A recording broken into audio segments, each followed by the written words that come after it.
በስመ አብ ወወልድ ወመንፈስ ቅዱስ አሐዱ አምላክ አሜን።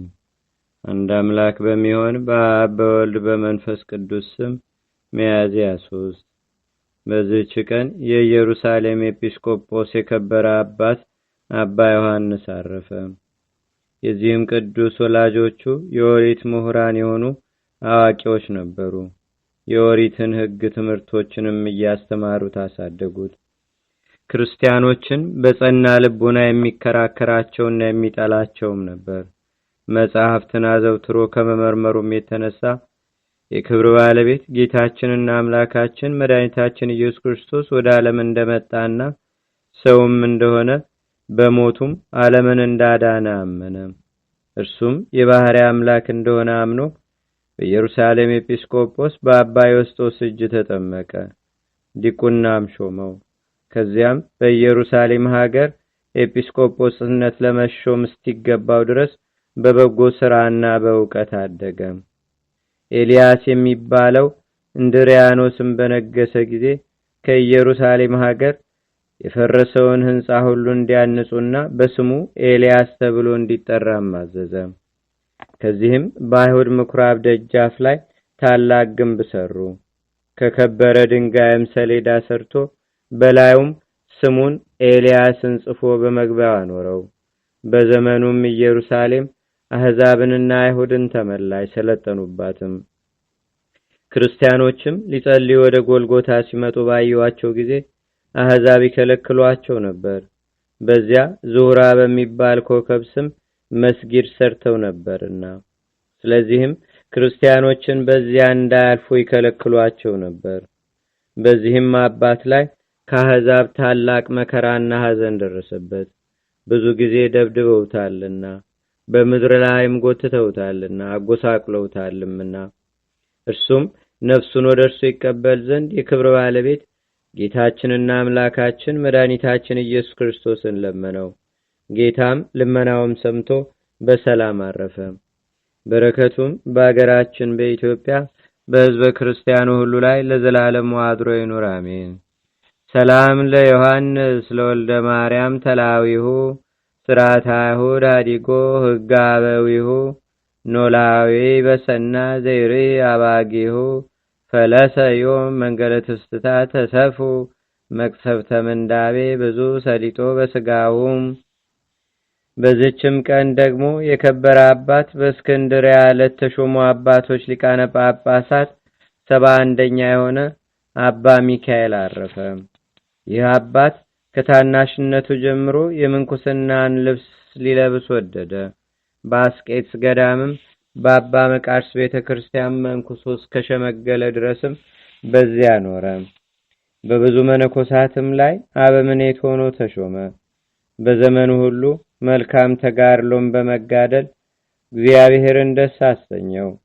በወንጌላዊው ማርቆስ ወንበር ላይም ሊቀ ጵጵስና ለመሾም እስኪገባው ድረስ ፍጹም ተጋድሎ በመጋደል ደከመ። እርሱ በፊት የነበረ ሊቀ ጳጳሳት አባ ገብርኤል ባረፈም ጊዜ የወንጌላዊው ቅዱስ ማርቆስ ወንበር ያለ ሊቀ ጳጳሳት 4 ወር ኖረ። ለዚህች ሹመትም የሚሻል ሲመረምሩና ሲመርጡ ብዙ ደከሙ። ከብዙ ድካምም በኋላ 3 የገዳም ሰዎችን መርጠው ስማቸውን በ3 ክርታስ ጻፉ። የክብር ባለቤት የጌታችንና የአምላካችን የመድኃኒታችን የኢየሱስ ክርስቶስንም ስም በአንዲት ክርታስ ጽፈው እያንዳንዳቸውን አሽገው በመሠዊያው ውስጥ አኖሯቸው። ቸር ጠባቂ ሾምላቸው ዘንድ ኤጲስቆጶሳቱና ካህናቱ እስከ 3 ቀን እየጸለዩና እየቀደሱ እግዚአብሔርን በመማለድ ኖሩ። ከ3 ቀኖችም በኋላ አንድ ታናሽ ብላቴና ጠርተው ከነዚህ ከ3ቱ ስሞች አንዱን አንስተህ ስጠን አሉት። ያም ብላቴና የዚህን አባት የአባ ሚካኤል ስም ያለበትን ያንን ክርታስ አወጣ። ሁሉም እግዚአብሔር እንደመረጠው አውቀው ይገባዋል፣ ይገባዋል፣ ይገባዋል እያሉ ሊቀ ጵጵስና ሾሙት። እርሱም በሹመቱ ላይ ሆኖ እንደሚገባ በመልካም አሰራር ስራውን መራ። የሚጽፍለትም ጸሐፊ መረጡለት። ስለ ምዕመናን አጠባበቅና ስለ ማስተማር ወደ ሀገሮች ሁሉና ወደ ኤጲስቆጶሳቱ መልእክትን ይልክ ነበር። እርሱም ከኃጢአታቸው ተመልሰው ንስሐ እንዲገቡ ሕዝቡን ይመክራቸውና ይገስጻቸው ነበር፣ እግዚአብሔርንም ይፈሩት ዘንድ። ንጽሐ ነፍስ ንጽሐ ልቦና ያለው ሆነ። የዚህንም ዓለም ጣዕም ያለውን ምግብ አይሻም አይመኝምም። ክብሩንም ቢሆን ወይም ጥሪቱን ድሆችንና ችግረኞችን አስቦ ይመጸውታቸው ነበር እንጂ ከእነርሱ የሚተርፈውንም ለቤተ ክርስቲያን ማሰሪያ ያደርገው ነበር። ይህ አባት ሙሉ ዓመት አልኖረም፣ ከዚያ የሚያንስ ነው እንጂ። በሰላም በፍቅርም አረፈ። በረከቱም በአገራችን በኢትዮጵያ በሕዝበ ክርስቲያኑ ሁሉ ላይ ለዘላለሙ አድሮ ይኑር፣ አሜን። ሰላም ለሚካኤል ሀብተ ድንግልና ቅናቱ ሊቀ ጳጳሳት ውዱስ ወርቱ ሃይማኖቱ እመኒ አንበሩ ኡፃዌ ኤጲስቆጶሳት በእንተ ሲመቱ ወፃ ክርታስ እምነ ክርታሳት ሰለስቱ ስመዚያሁ ጽሑፈ ዘሃሎ ስቴቱ።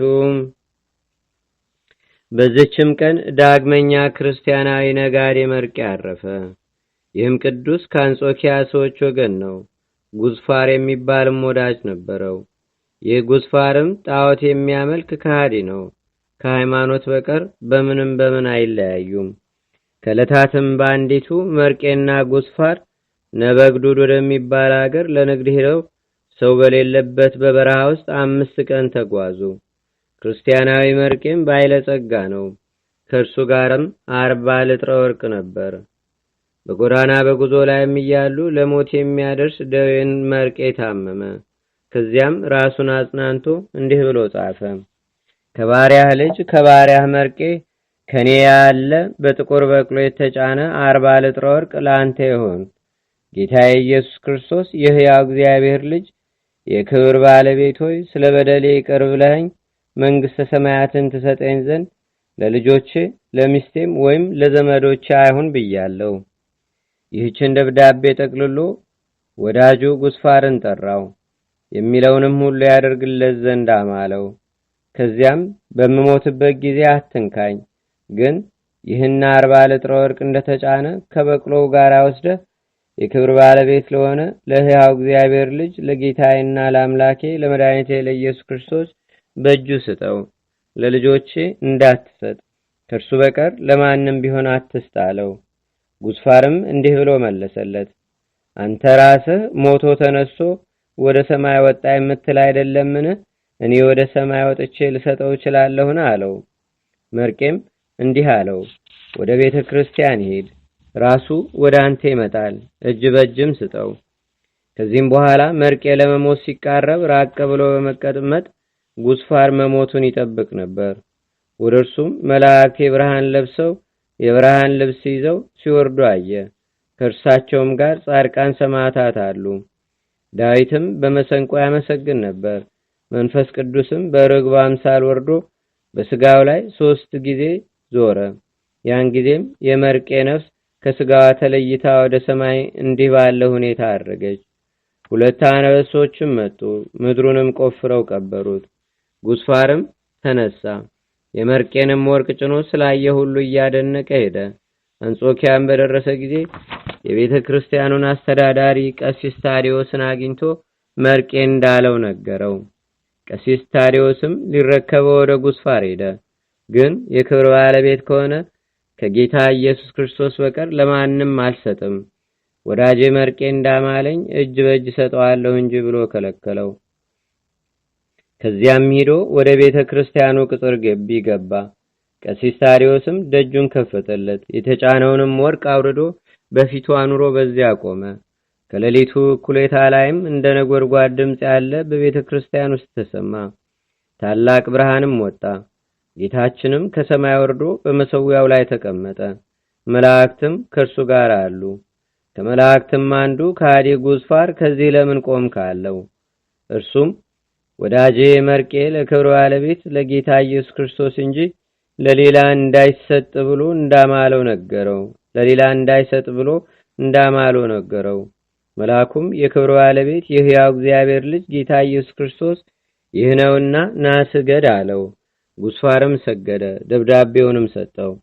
እየተንቀጠቀጠም የክብር ባለቤት ጌታ ኢየሱስ ክርስቶስ አመንኩብህ አለ።